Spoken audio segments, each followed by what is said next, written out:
¡Eso!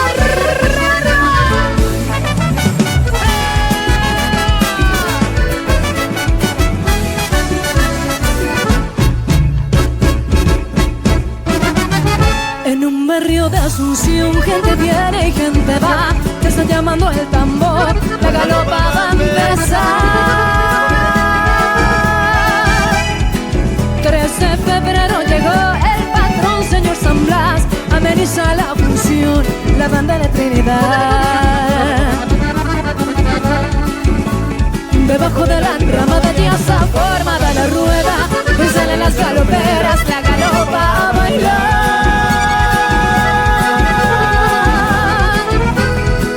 Luciendo de que guaderas, arcillos de descendientes, anillos 7 ramales y el rosario de coral. Y la cantamos todos juntos como dice: galopera,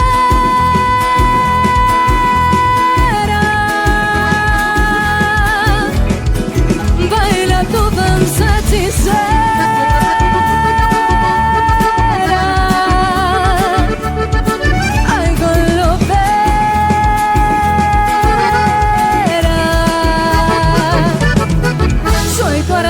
Soñador, dame un poco de agua fresca de tu cántaro de amor.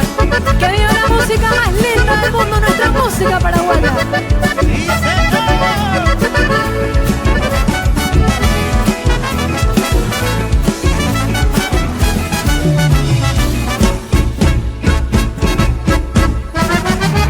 La morena galopera de la estirpe indolatina, usa 2 trenzas floridas y vence el grupo y llegó.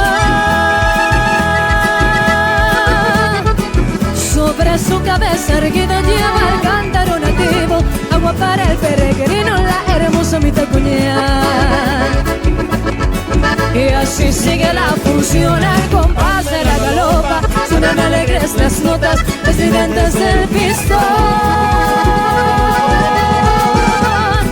Mientras se oye el zumbido del bombo y los platillos, va quebrándose el trombón y redoblando el tambor. ¿Cómo suena?